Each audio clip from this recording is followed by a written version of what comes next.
नमस्कार, यार.com सभी का स्वागत है। साक्षात्कार संख्या 880। आज हमारे साथ है राम निवास जी ढाका, जो कि स्वानंद ग्रुप ऑफ एजुकेशन के डायरेक्टर हैं, बडाडर से हैं। और बडाडर में इनका पूरा साम्राज्य है। क्यों जी, टाइम देने के लिए बहुत बहुत धन्यवाद है। राम राम सर। राम राम जी, राम राम जी। तो आगे बढ़ने से पहले नियमित सत्य बता दूँ, एक तो वीडियो यार.com संपत्ति रहेगा, इसमें जो कुछ आप जिम्मेदार होंगे। इसका कोई व्यावसायिक उपयोग मालिकित अनुमति में करनी होगा। एक बार इंटरनेट पर एडिट के अपलोड करके हटाएंगे नहीं, ठीक है। तो शुरुआत करें पारिवारिक परिचय से। माता पिता का नाम? जोर सिंह जी ढाका है पिताजी का नाम, और माताजी का नाम केसर देवी है जी। और अभी लगभग 87 ईयर की एज में है दोनों ही, और बढ़िया स्वास्थ्य है, अच्छा जीवन। पिताजी क्या काम करते थे? पिताजी एक किसान ही थे, हालांकि पढ़े लिखे किसान थे, क्योंकि 1956 में उन्होंने जो था 10th मैट्रिक पास कर लिया था। अच्छा अच्छा। तो उस समय के पढ़े लिखे थे। और दादा दादाजी का क्या नाम है? रेखा राम जी थे दादाजी हमारे, और वो भी किसान थे जी। दादी जी श्रृंगारी देवी चेलासी से थी, माताजी चैनपुरा से है, ननियाल। और पीछे याद है पीढ़ी में? पीछे पीढ़ी काफ़ी लंबी चौड़ी याद है मुझे, करीब जो है 200-250 साल का इतिहास याद है। कहाँ से? उससे हमारे दादाजी के पिताजी लाला राम जी थे, दादाजी के पिताजी जो थे 3 भाई थे। तो करीब 260 साल के आसपास पहले खेड़ी दतूजला से हम लोग यहाँ आए थे। पहले कुछ दिन खेड़ी दतूजला से आके दासा की ढाणी में, और दासा की ढाणी से फिर बडाडर के अंदर आए। और बडाडर गांव जब 270 साल पहले आए तो बसा बसाया गांव था। हम आके यहाँ पे निवास करने लगे, और तभी से आज तक यहाँ पे रह रहे हैं। ये करीब 8-9 पीढ़ी हो गई है। तो जो आए चल के वो कौन थे बुजुर्ग? वो बुजुर्ग हमारे थे कान्हा राम जी। हाँ, कान्हा राम जी आए। ननियाल कौन सी जगह आपका? चैनपुरा है। तो नाना जी चैनपुरा। ससुराल कौन सी जगह है?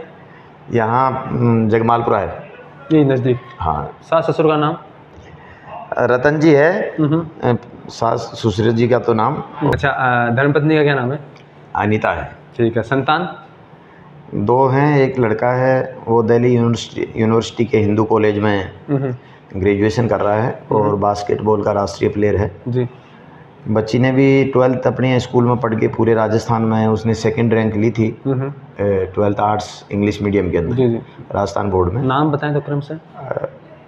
लड़की का नाम जो है बड़ी है लड़की। अच्छा। उसका नाम रितिका ढाका है। उसने 2018 के अंदर 12th पास किया था, और उसके बाद उसका दिल्ली यूनिवर्सिटी के नंबर 1 कॉलेज मिरांडा हाउस में एडमिशन हो गया। तो मिरांडा हाउस से अभी पिछले साल ही ग्रेजुएशन किया है। अभी RAS की तैयारी भी कर रही है, साथ में B.Ed भी चल रहा है। और बच्चे का क्या नाम है? बच्चे का नाम साहिल ढाका है। उसने पिछले साल 2022 में ही उन्होंने किया, इस बार 2nd ईयर में है। वो भी दिल्ली यूनिवर्सिटी में है, हिंदू कॉलेज में। और मैंने जैसा बताया कि राष्ट्रीय खिलाड़ी भी है बास्केटबॉल का। तो सेक्शन पृष्ठभूमि पढ़ाई लिखाई आपकी? मैंने BSc मैथमेटिक्स से किया। वैसे तो मैं 10th क्लास श्री गंगानगर से किया मैंने, SGN खालसा। अच्छा। सीनियर सेकेंडरी स्कूल खालसा जो समुदाय है उससे का वो एडेड स्कूल था, ट्रस्ट का स्कूल था खालसा समुदाय का, सरदारों का जी जी। और वहाँ से मैंने 10th किया, और मेरी 10th में पूरे स्कूल में 2nd रैंक रही थी। तो हमारे प्रिंसिपल साहब मल्ली साहब थे, उन्होंने मुझे सम्मानित किया था उसमें। उसके बाद मैं 10th गंगानगर से करने के बाद मैं लाडनू चला गया। वहाँ भाई साहब नर्सिंग ऑफिसर थे सरकारी हॉस्पिटल में, तो उनके साथ चला गया। और वहाँ से मैंने 11th-12th किया साइंस मैथमेटिक्स के अंदर। 10+2 का मेरा पहला बैच था, जो नई एजुकेशन पॉलिसी उस समय लागू हुई थी, वो मेरे बैच से शुरू हुई थी। मैंने 89 में 10th किया, तो मेरा जो सिलेबस था उसमें 9th और 10th का दोनों का आता था। अच्छा। बोर्ड के एग्जाम में 40% 9th का था और 60% 10th का, यानी दोनों सालों की किताबों को पढ़ना पड़ता था।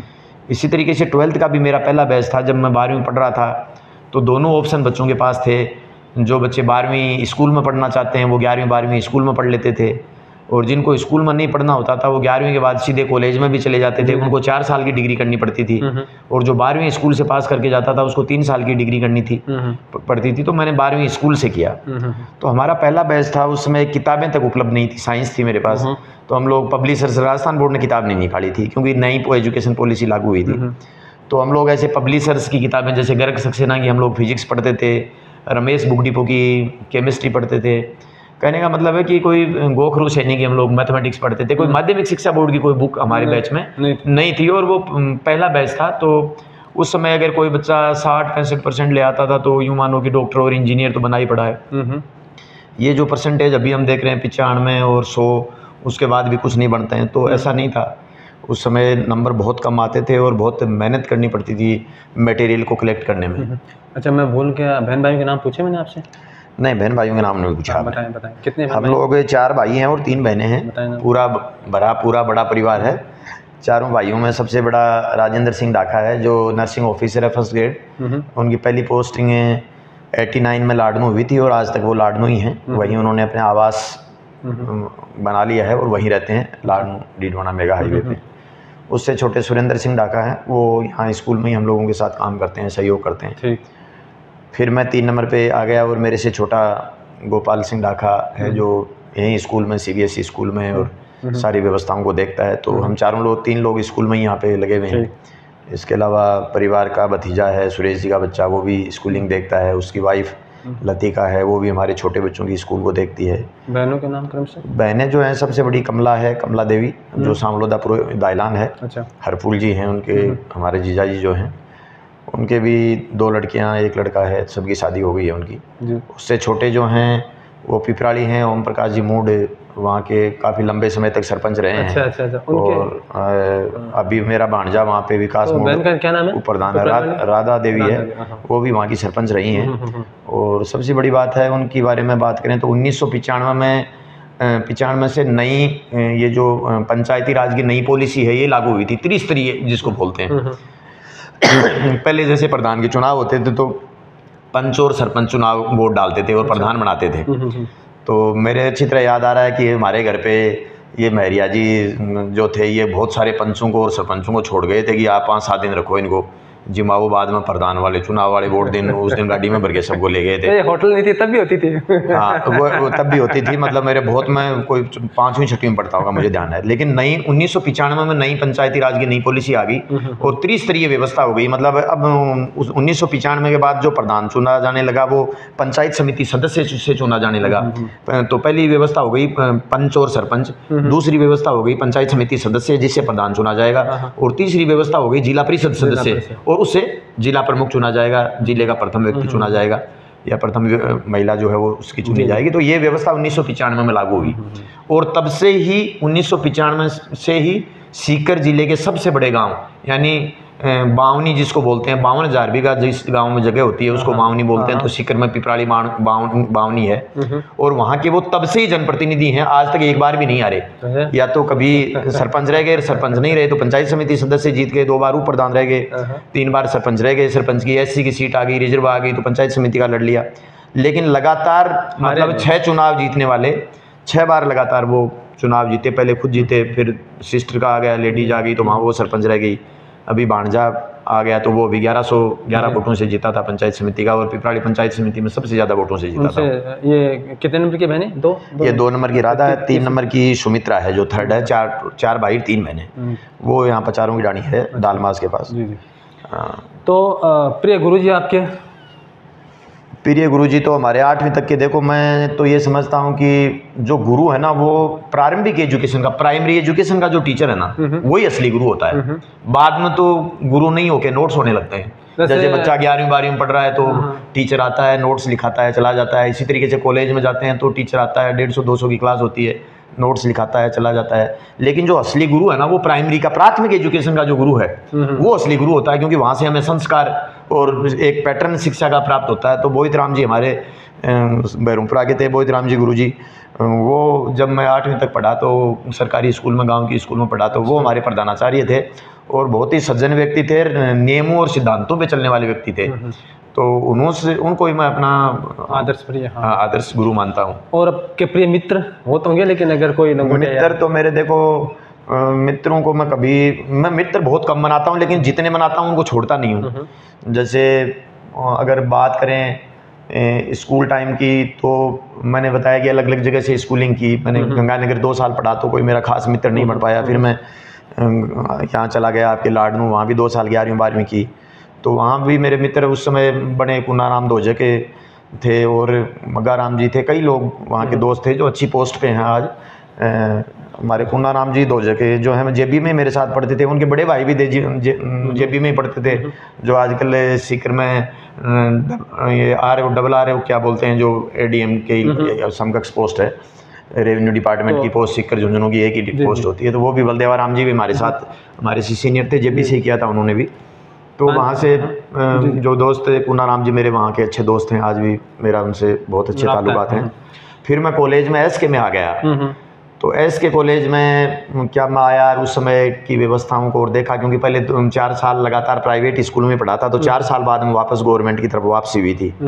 और कॉलेज का जीवन तो आप जानते हो, एकदम सही आदमी हवा में उड़ने लगता है स्कूलिंग छोड़ के, और वो भी सरकारी कॉलेज में आ जाए तो फिर और ही तगड़ा काम हो जाता है। हालांकि पढ़ाई बहुत अच्छी होती थी SK कॉलेज में। हमारे टाइम भगवान सिंह जी आर्य फिजिक्स पढ़ाते थे हमारे को, गोपाल जी शर्मा फिजिक्स पढ़ाते थे, इसके अलावा तिवाड़ी जी हमारे को, आपके पास तिवाड़ी जी पढ़ाते थे, फिजिक्स बहुत अच्छा पढ़ाते थे। इसी तरह केमिस्ट्री में भी हमारे पास जी चंदानी वगैरह, अपने गोरसी जी और तमाम लोग जो है हमें केमिस्ट्री मैथमेटिक्स भी हमारे JD सैनी, वो आपके JD सैनी केमिस्ट्री में थे, सैनी जी दूसरे थे SR सैनी, वो हमारे मैथमेटिक्स के थे, जिनकी काफ़ी गोखरू सैनी की जो बुक हैं वो सैनी जी की चलती हैं।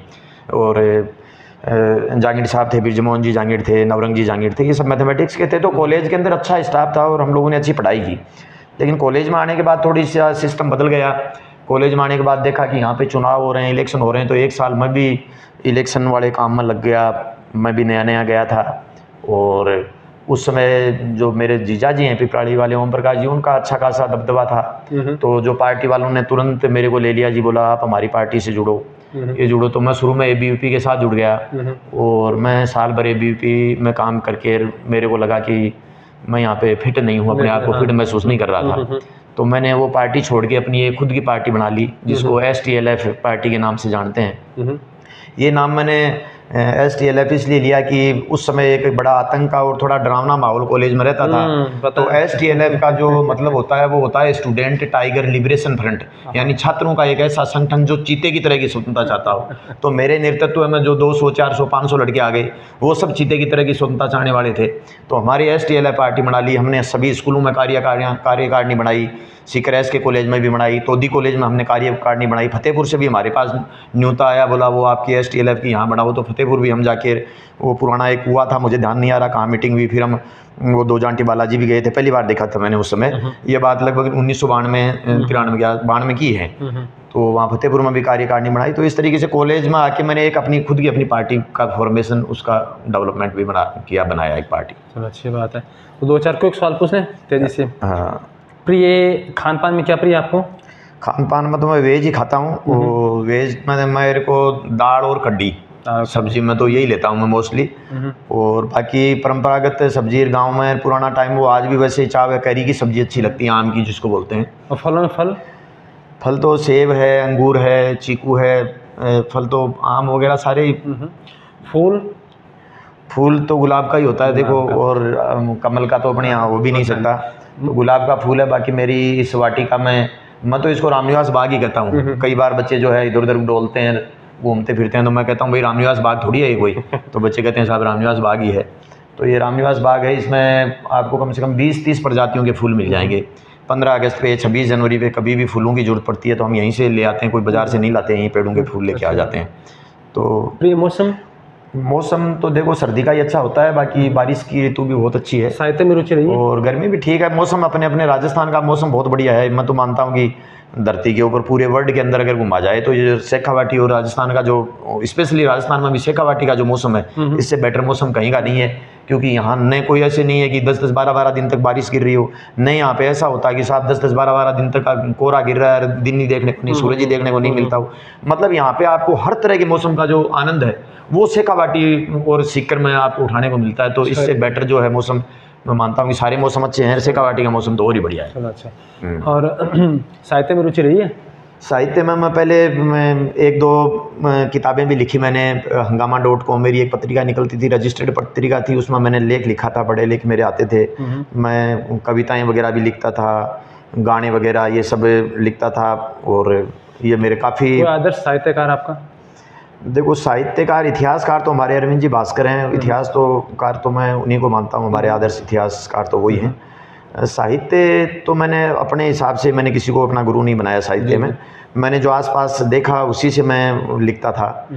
तो और गायन का शौक है आपको? बिल्कुल, गायन का मेरे को काफ़ी अच्छा शौक़ है, क्योंकि जब हम लोग कॉलेज में पढ़ते थे तभी जो है टेप रिकॉर्डर और कैसेट, उसमें कैसेट आती थी, कैसेट कलेक्शन का मेरे पास बहुत बड़ा शौक़ था। मतलब जो भी पैसा बचता तो वो उसकी मैं कैसेट ही खरीदता था। और वो लाला सी के एक हैं शर्मा जी, जिनकी वो नटराज होटल के कोने के ऊपर दुकान होती थी, और राजू नाम उनका, राजू भी मेरा अच्छा मित्र था उस समय। तो उसके यहाँ पे बैठे रहते थे घंटे 2 घंटे, एस के कॉलेज आते तो वहीं बैठ के वहाँ से 1-2 कैसेट वो हमारे को डिस्काउंट रेट पे देता था। राजू कैसेट साहब, ये आ गए, मेरा भाईला आ गया, डिस्काउंट रेट पे राजू कैसेट देता। तो मेरे पास कैसेटों का आलम ये था कि जैसे अपनी एक नीचे से लेके 6 फीट की पूरी अलमारी होती है, तो जैसे कैसेटों की दुकान में कैसेट नहीं लगी रहती, वैसे पूरी अलमारी में से जचा के नीचे से लेके ऊपर तक पूरी कैसेटों से भरी रहती थी। मुकेश का तो ऐसा कोई गाना अभी भी नहीं है जो मैं नहीं गुनगुना सकता हूँ। कोई भी गाना आप बता दीजिए, वही गुनगुना दूंगा। मतलब लगभग 1500 से ज़्यादा मुकेश के गाने मेरे को उनके अंतरे याद थे। इस तरह से मोहम्मद रफ़ी है, अदर भी जो भी गायकार हैं सभी के, यसुदास वगैरह सभी के गाने जो हैं वो आते हैं। आपका वो तो 1-2 लाइनें सुना भी सकता हूँ। बाद में खेलों में रुचि रही है? खेलों का तो मैं स्टेट प्लेयर तो कई बार रहा। मैं यहाँ बढ़ाटर की गवर्नमेंट स्कूल से ही हम लोगों ने इस स्कूल में पढ़ते हुए करीब 2-3 बार के आसपास पूरे ज़िले में ये स्कूल चैंपियन रही। और बनवारी जी पीटीआई हमारे बिल्कुल आदर्श पीटीआई मैं उनको बोलूँगा, क्योंकि आदर्श पीटीआई इसलिए कि वो बढ़ाटर में आने के बाद खो खो शुरू किया, और बढ़ाटर की गवर्नमेंट स्कूल को करीब 6-7 साल तक लगातार जिला स्तर पर चैंपियन बनाया।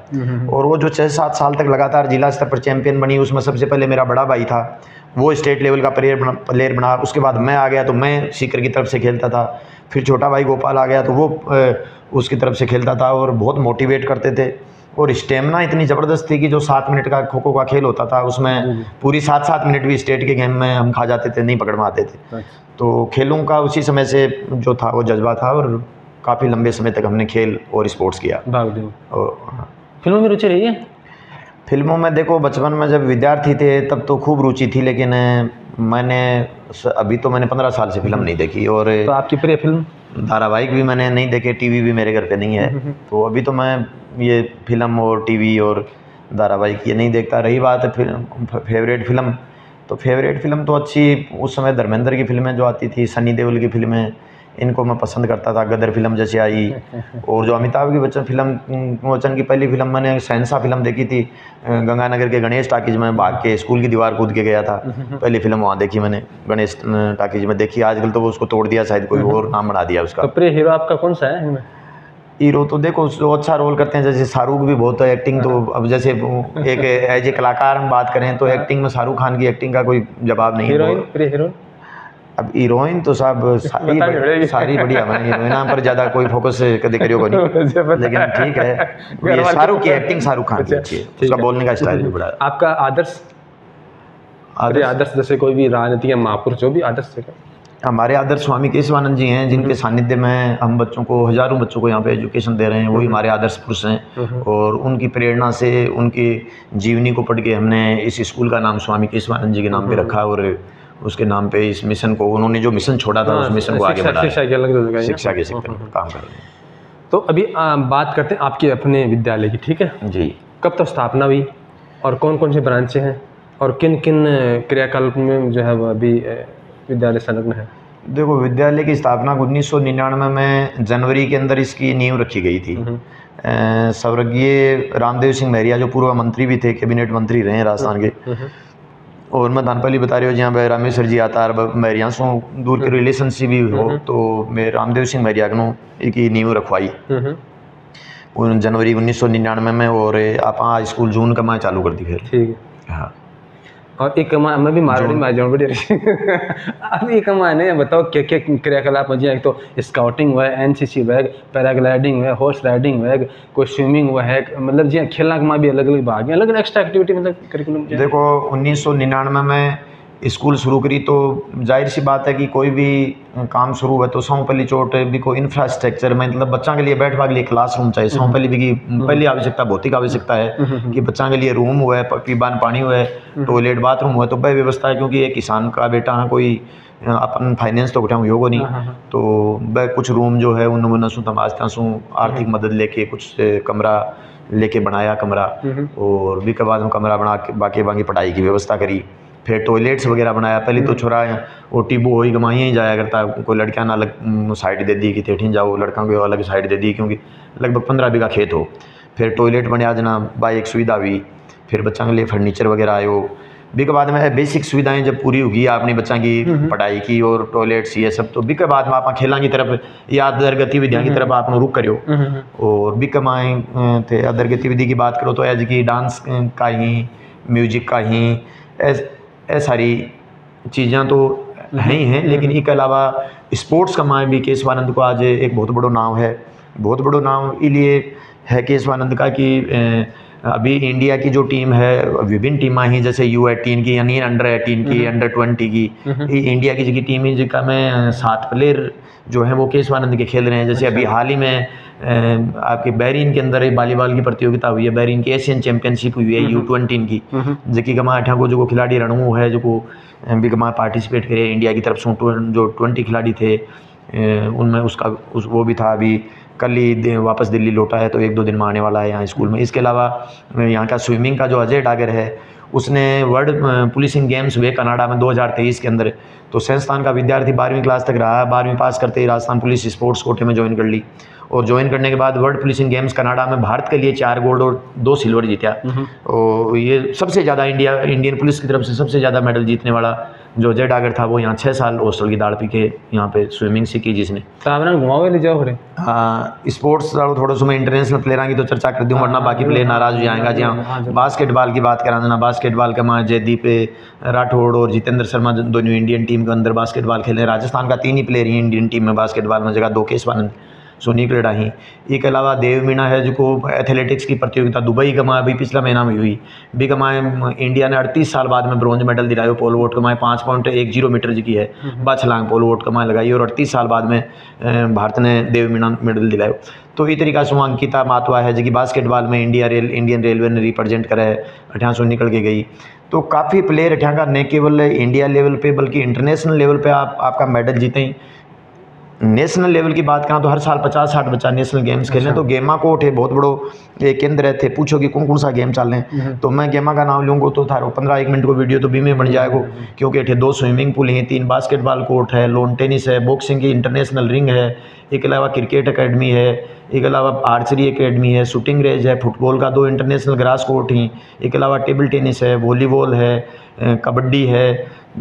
तो तमाम तरह का जगह गेम्स ही, जिम है अंदर कैंपस के अंदर ही, तो तमाम तरह का गेम्स ही, करीब 25 से ज़्यादा तरह का जूड़े कराटे है, 25 से ज़्यादा तरह का गेम्स ही जगह खिलाया जाए और बताई कोच मान ट्रेनिंग दी। अब मैं 2-4 इस बोलूँ, एक तो कतने कम फ्लेट था रहा टोटल अब देखो करीब, हाँ सब मिला के करीब 125 बीघा जगह होगी। ठीक है। स्टाफ कितना हुआ है? स्टाफ करीब 650 को स्टाफ है, जगह कमाए 250 को नॉन टीचिंग को है और 400 को करीब टीचिंग को। और अपने विद्यार्थी कितने हैं सगड़ा मिला के? सगड़ा मिला के करीब 8-8.5 हज़ार अभी तो चल रही है एडमिशन, लेकिन 8.5 हज़ार। और आपने छात्रावास भी है? छात्रावास अठे करीब 35 से ज़्यादा छात्रावास बनेड़ा ही, जहाँ का माए लड़कियों का छात्रावास अलग ही, छोटा बच्चा का अलग ही, बड़ा बच्चा के छात्रावास अलग ही। करीब 2200 बच्चा इस सत्र में अब तक हॉस्टल में एडमिशन ले चुका। 2200 बच्चा हॉस्टल में रह रहे हैं, जगह ना केवल राजस्थान का बल्कि राजस्थान का तो 50% बच्चा ही, 50% बच्चा जगह ही जगह पूरा देश का माए अलग अलग कोना हुआ है। जी 5-7 रोज पहले पोर्ट ब्लेयर से 2 एडमिशन 11वीं क्लास का करवाया। पोर्ट ब्लेयर 5,500 किलोमीटर के आसपास है, 2 बार दुबई जा उठा जाओ चाहिए, तो पे बच्चा बाई फ्लाइट ही हमें थे और आपको एडमिशन दिया। आसाम से काफ़ी बच्चा ही, बिहार का करीब 100-150 बच्चा ही, दिल्ली प्रॉपर का आसपास का, दिल्ली NCR का लगभग 150-200 बच्चा ही। दूर क्या मतलब मन थे कोई प्रचार को माध्यम है शिक्षा को जो प्रचार को कोई स्पेशली आपा तो कदे पोर्ट ब्लेयर और कदे गया कोई प्रचार के लिए, ने कदे पटना बिहार गया, ने आसाम गया। तो प्रचार का तो यही है कि जो एक बार कोई बच्चों आ जाए या जी वो पढ़ चले गए तो वो दूसरा ने बताओ, मतलब एक तो माउथ पब्लिसिटी है वो तो एक नंबर पे तो वो है भाई उसके थ्रू। अब जैसे ये पोर्ट ब्लेयर वाले आए तो पोर्ट ब्लेयर में इन बच्चों के फादर जो हैं पुलिस में हैं, तो जो दिल्ली की पुलिस और वहाँ पोर्ट ब्लेयर की पुलिस जो है ये केंद्र शासित प्रदेश है कि, तो उस जमाने यहाँ कोई दिल्ली में किसी से पूछा तो उसने बता दिया भाई केशवानंद करवा दो। तो माउथ पब्लिसिटी तो पहली बात नंबर 1 पे तो भाव है। और दूसरों अभी सीकर में काफ़ी अच्छी ग्रोथ के पीछे शिक्षा नगरी के रूप में पूरा देश में उभरे है। तो जाहिर सी बात है सीकर के बारे में कोई पूछे भाई सीकर में एडमिशन कराना है तो भी ऑप्शन में केशवानंद जो है जो नंबर 1 की ऑप्शन पर आवे जना लोग अठे एडमिशन करवावे।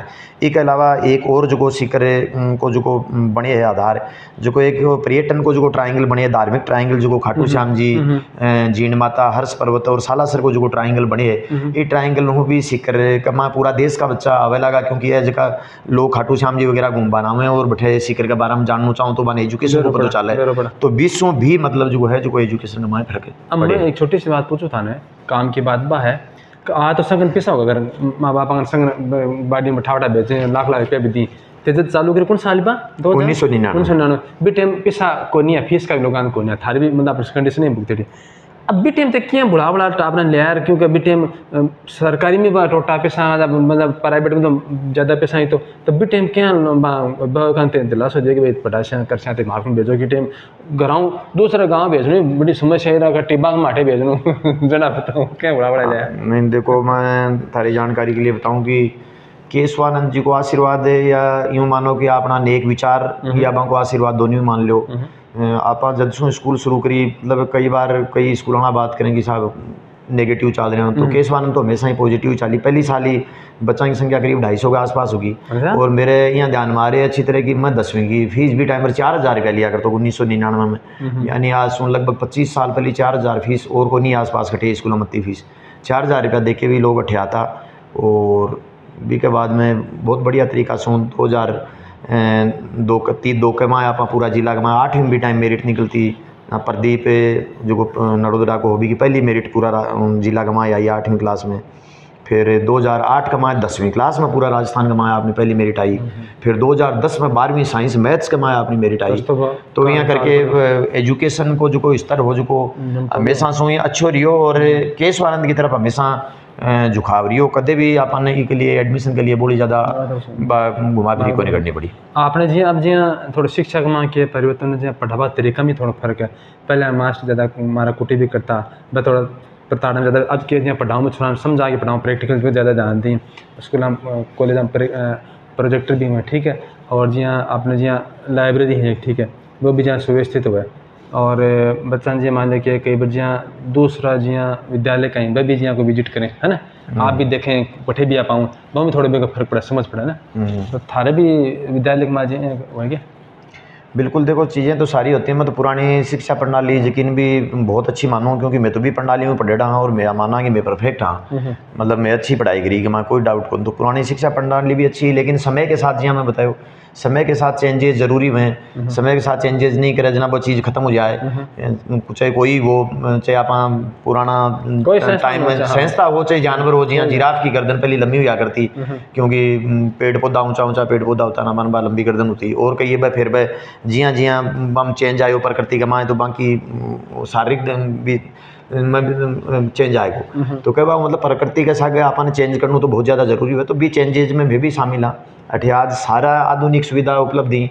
पहले ब्लैक बोर्ड के ऊपर पढ़ाया करता फिर ग्रीन बोर्ड और मार्कर वाला बोर्ड लाया। अभी के बाद में स्मार्ट क्लासरूम आया जगह प्रोजेक्ट रूम पढ़ाई कराया करता। आजकल डिजिटल क्लासरूम आ गया डिजिटल पैनल 86 इंची की LED लाग रही है बड़ी बड़ी जगह माँ न कोई चौक की जरूरत पड़े न कोई और जरूरत पड़े वहाँ के ऊपर डिजिटल क्लासरूम माँ टीचर पढ़ावे हैं। और कोविड के बाद में डिजिटल को रूप आयो तो इस साल में करीब 50 क्लासरूम अब तक डिजिटल क्लासरूम में बना चुके। हालांकि यहाँ को खर्चो बहुत ज़्यादा है। एक क्लासरूम का माए लगभग 1.5 लाख रुपये के आसपास को डिजिटल क्लासरूम को खर्चो है तो लगभग 75 लाख रुपये के आसपास केवल इस साल डिजिटल क्लासरूम पर खर्च करें। स्कूल के करें जी 5% 10% या कुछ कोटो रखे में जी कोई विद्यार्थी जो मतलब कि समर्थ न फीस देबा के मैं तो छात्र है फिर भी कहीं कोई कोटो है कोई थे भी कोई कर रखे यहाँ तो मैं तो कोई परसेंटेज को कोटो को नहीं मार तो बच्चों को जरूरतमंद आ जाए जना चाहे वो 15% भी कोटो हो तो वही वो 20% भी हो तो वही।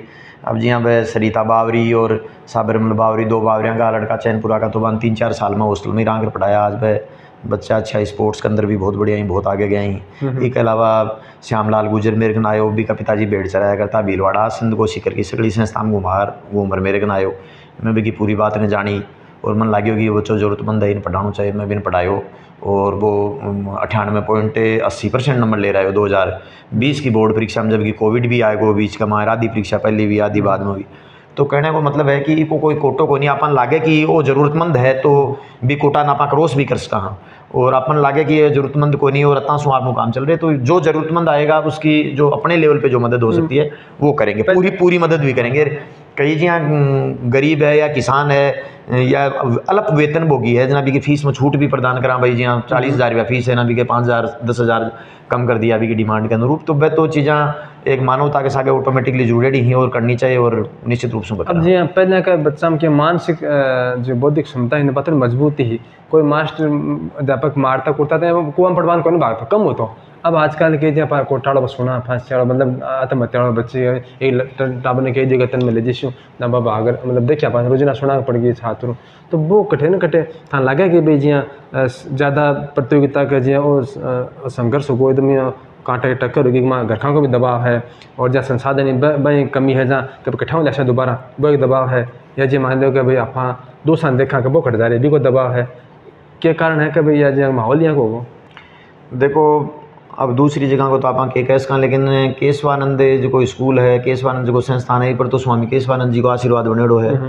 तो उनके आशीर्वाद से हमारे यहाँ तो आज तक सब अच्छा ही चल रहा है, कभी कोई बच्चा डिप्रेशन में आया हो इस तरह का हुआ नहीं। तो मैं तो ये कमाए भी आई मानूँ कि जी आपादापी है ये कमा दो रीजन ही बच्चा का डिप्रेशन में आवा को, एक तो जगह आजकल का टीचर ही जगह ज़्यादा व्यवसायिक होगा, मैं मानना चाहूँ कि टीचर हो चाहे वो स्कूल को डायरेक्टर हो वो इनके अगर एक बच्चों कोई समस्या ले रहा है तो भी की समस्या ने पूरी सुननी चाहिए पहली बात, क्योंकि समस्या न सुनवा को मतलब है बिको आधो समाधान हो जानो। आप यहाँ डॉक्टर के कने जावा डॉक्टर अपनी बात बहुत गौर से सुना जना फिर दवाई लिखे जना अपन लागे कि आपको इलाज हो वो की दवाई लिखी भी को आप कोई पता हो पेशेंट ने ये तरीका से अगर कोई टीचर के कने या कोई जो भी जिम्मेदार व्यक्ति है भी कहने बच्चों आवे भी की बात ने सुनी जाए तो मैं मानूँ भी को आधो समाधान तो भी बात ने सुनवा के सागे हो जाए। तो टीचर्स जगह ही जगह आपको टाइम जो ही जो बच्चा की पूरी बात सुने भी कि मैं ये मानूँ भी सुन भी को डिप्रेशन है या भी कोई भी तरह को दबाव है जो कम हुआ है। एक साथ साथ पेरेंट्स ने भी चाहे कि बच्चा के ऊपर तो कोई भी पर दबाव नहीं बनावे कि साहब तन साइंस ही पढ़ना पड़सी या तन डॉक्टरी पढ़ना पड़सी।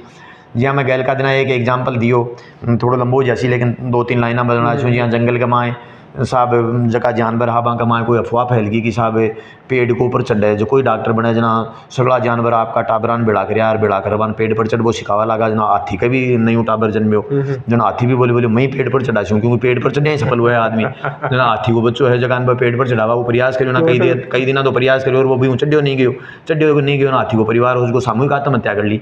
तो मेरे कहवा को मतलब वो है कि आपकी बच्चा की जगह क्षमता के ही बिको की चीज़ में इंटरेस्ट है, क्योंकि डॉक्टर बने जो कोई सक्सेस जो है कोई जरूरी को नहीं मैं तो कह रही हूँ किसान भी सक्सेस हो उसका बी की प्रतिभा और बी की लगन के चीज़ कमाए है बिन पहचानता हूँ यहाँ बच्चा ने एजुकेशन दी जानी चाहिए आप पेरेंट्स ने समझ बाकी भी बात है और टीचर और जगह काउंसलर ही बांसों भी मैं तो आई कहना चाहूँगी कि बच्चा ने इस तरह का रास्ता पर नहीं ले जाया जाए जो रस्तो बिन पसंद को नहीं बिन बी की इच्छा का जो रस्तो है बी को ऊपरी अगर ले जाया जाए तो थे इस तरह की जगह घटना की बात करो जबकि घटना असंभव ही हो को नहीं है निश्चित रूप से। और बिना अदर करिकुलर एक्टिविटीज़ खूब कराओ जी हाँ अपने संस्थान का माँ जगह स्पोर्ट्स की एक्टिविटीज़ हैं डांस हैं क्लासेज हैं म्यूजिक क्लासेज हैं आर्ट एंड क्राफ्ट की क्लासेज हैं हॉस्टल नाइट्स हैं इस तरह का प्रोग्राम जी आज भी मेरा विचार है कि हॉस्टल नाइट करवावा बच्चा की एक रात में पूरा एंजॉय करें आपकी प्रतिभा को प्रदर्शन करें मंच के माध्यम से। तो इस तरह की एक्टिविटी कराता ना तो मैं को नहीं समझूँ कि कोई इस तरह के बच्चों मजबूत हो जाए मानसिक रूप से और वो इस तरह की बात कदम को नहीं उठाओ। बढ़िया। एक अंतिम सवाल ये है कि बच्चा क्योंकि जब वो वयस्क होने लगता है तो कई तरह की विचारधारा से प्रभावित होता है, कभी सहपाठियों से कभी ऑनलाइन देख के कभी क्या होता है कोई जैसे कि पाठ्य पुस्तक पढ़ के ठीक है तो कभी उसका मन करता मैं खेल में जाऊं, कभी लगता है मैं राजनीति में जाऊं, कभी लगता है आध्यात्म की तरफ जाऊं, कभी लगता है कि मैं कोई व्यवसाय सीखूं। तो कुछ बच्चे तो क्या होते हैं एक धारा को पकड़ लेते हैं और सफल हो जाते हैं, कई बच्चे क्या होते हैं कि वो न घर के न घाट के न आध्यात्म में जा पाते हैं न खेल में जा पाते हैं न व्यवसाय में जा पाते हैं, समय निकल जाता है उसके बाद में वो मतलब कि कहें तो ढंग के कपड़े पहनते हैं काम कुछ नहीं करते हैं और घर वालों के भी मानते नहीं है। ये थोड़ा सा ज़्यादा मसला है देखा ना। तो देखो विचार या कोई भी काम है वो तो एक ही काम का आदमी पीछे पड़ा जल्दी वो सफल हुआ है जगह कुछ लोग हैं जहाँ कुछ दिनों के लिए एक काम करियो फिर भी मान लगे कि ग्रोथ को नहीं हो रही जना वो दिखे कि दूसरी जगह तुरंत ही बैठे जहाँ फोपड़े वो भी वो कर लें आप बिम भी वो को नहीं उसका, क्योंकि मैं आज समझूँ कि अगर निस्वार्थ भाव से और एक एकाग्रता के सागे और एक अच्छा विचारा के सागे अगर कोई काम शुरू करे, नेक विचारा के सागे, ईमानदारी के सागे अगर कोई व्यक्ति काम शुरू करे तो मैं निश्चित रूप से कह रहा हूँ कि सफलता भी कमाना निश्चित है।